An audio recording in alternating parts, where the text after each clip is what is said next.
Okay, Bismillahirrahmanirrahim. Welcome back. So, in our introduction, we spoke about the idea of a mystical center to the self. That there is a real process of centering and coming back into the state of equilibrium, returning to this ground of the pure self, that which underlies the multitudinous and various forms of manifestation, that which is the veracious, absolute, unchanging center. Because anything which changes, like unto the waves of the ocean, or like the zephyrus breath of the breeze and the running wind, all change is like unto a circle which circumambulates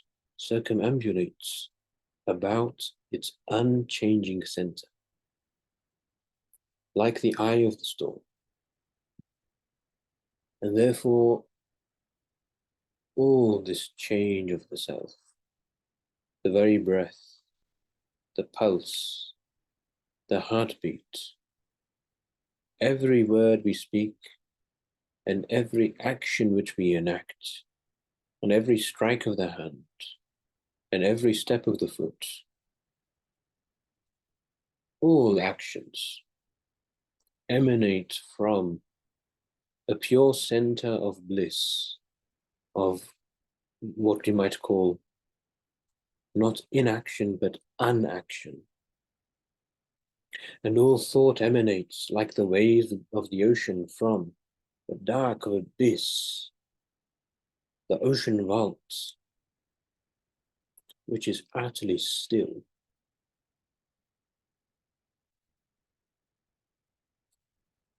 This mystical center is what we mean by the heart. And this work, the greatest work, the magnum opus, the great work of life, the spiritual work, which truly is what we live for, truly that we develop not just the body or the mind, these ephemeral things which shall vanish, but that we develop and realize that which is eternal in man, which is the spirit. This spiritual work in its entirety is a work of the heart.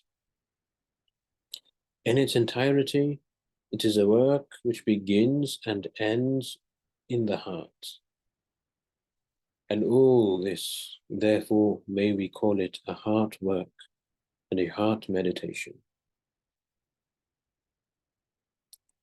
Let us now apprehend this focal point of all our endeavors and this focal point of all our work, which is the sacred center.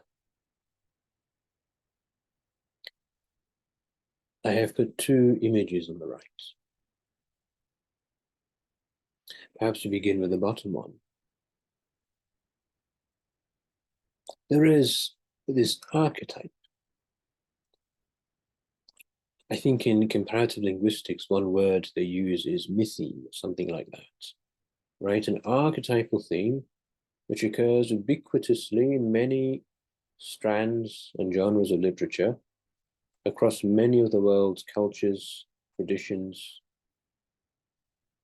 literary streams, is some idea of the labyrinth or the maze, some idea that the structure reality is built upon a circumstructure of many forms.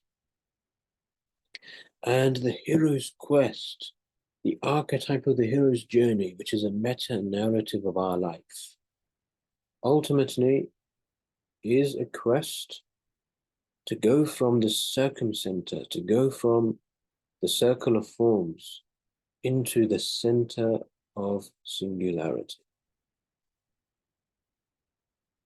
And so also the idea of the pilgrimage, as is so eloquently and idyllically manifest in the idea of the pilgrimage, the idea of the Hajj, a journey from one's land unto what is actually quite literally the center of the earth, unto Middle Earth, which at least in the Eurasian landmass is kind of the burning desert plains of Arabia. It's a difficult, arduous journey, perhaps from luxury, perhaps from opulence, into the burning heart of the desert, where one is burned twice, first by the blistering heat of the day, and then by the burning cold also of the night. Going up hard mountain passages, it is an ascension.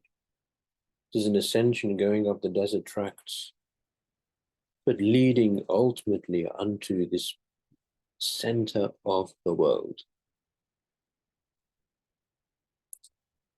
This rite of the pilgrimage, which is an archetypal rite found in every single religion and culture, an incredibly, incredibly ancient rite, something which is as long as humanity itself, something which we know existed thousands, tens of thousands of years ago, deep into the Paleolithic times,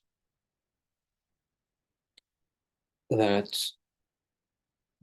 there is a real physical journey which human beings undertook unto a sacred destination, a sanctuary, a place where they would pray, unto which they would direct their obeisance, which was therefore the physical center of all their obedience. Wherefore does man conceive himself about this mystical center? Why physically, if not that it represents and reflects that which is metaphysical? We undergo this physical journey so to truly in spirit undertake this metaphysical journey. We get our bodies to this physical center of the world, that the soul may also find stillness in the spiritual center of the world with a capital W, that it may find the center of the entire cosmos. But as is narrated in many mystical stories and poems, when one arrives into the center of the earth, into the physical house of God, he finds, if he finds truly, that the center he searches for is within himself. Now, this is an easy thing to say, but it is a fake realization, unless we have truly undertaken the physical journey. This initiation must occur. There must be a real entrance into the metaphysical world. There truly is the crossing of the threshold.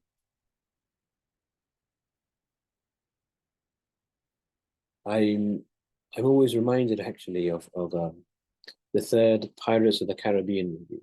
Maybe it's a weird reference, but there's the idea of flipping over. I think there's the one scene where they have to flip the ship. If I remember correctly, I think it's something like they find the place they need to go to get to the end of the world, but they're not there. Because it's not just that, it's not just a physical shift. There needs to be an inward flip. We can physically flip ourselves around by literally nowadays just booking a plane ticket and going to the other side of the world. That's one inversion. But we ourselves need to be inverted. We need to become inside out. Rather, well, what is inside needs to come outside. We need to discover what is inside of ourselves.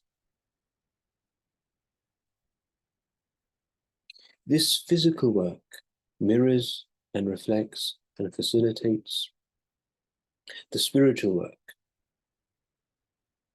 which is to enter and initiate into this building. One does not get to actually enter the Kaaba. One goes onto it, but they do not enter because one is not being asked to enter the physical house, but truly he is being called to enter the spiritual house of God, which is not outside of him, but is inside of him, which he himself is. That spiritual heart, or that spiritual house, is the heart. I said here it is the microcosmos, the mystical point that contains the whole. Like the center of the circle, but this center contains the whole. Perhaps like a black hole, a singularity, as is called in physics, something which I've been looking into and been quite fascinated recently. But the singularity itself is one point, and really a point has no dimension. It is a dimensionless point. Yet, around a black hole, there is the accretion disk. There's a huge, huge mass of energy and matter, sometimes forming incredibly energetic and bright objects in the entire universe, which really are the brightest objects we know. But that one point, in a sense, contains, because it is the gravitational center, but also in a real sense, it's literally sucking it in. It contains everything around of it.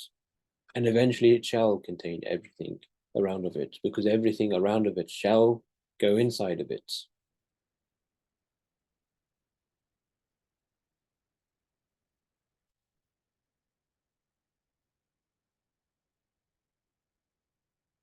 Therefore, this idea of the singularity is very deep, an idea which is utterly immanent in all our rites, religions, and mythical archetypes.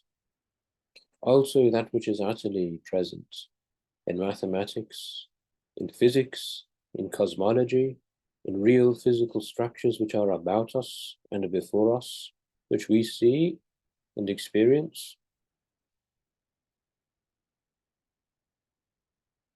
But that singularity which we truly seek is the singularity of the self, because that center contains every other center.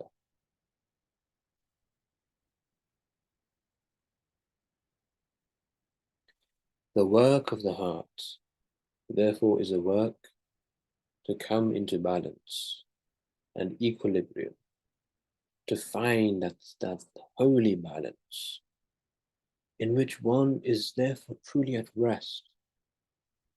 Because rest can only be found when one is in complete harmony, when all the parts are in harmony. And the parts can only be in harmony if they have found their whole. Therefore, the work is also a work of totality, of wholeness, of becoming whole and complete. And the work is a work of becoming one, of tasting in pure ecstasy, divine unity, and becoming dissolute in that unity. That one, therefore, is that unity. And that is what the Bible means when it says to do the work of God. To do the work of God is to become one with God's will, to become one with God.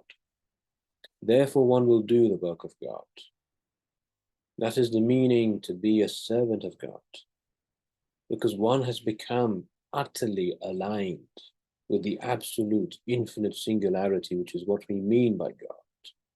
Therefore, all his parts work in perfect unison, according to the absolute whole, the divine whole,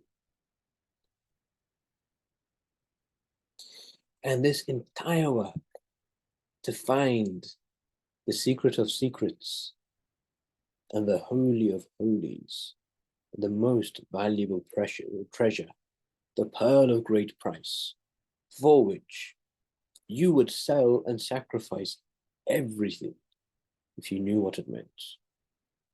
That entire work is contained here in the heart. It is all the work of the heart.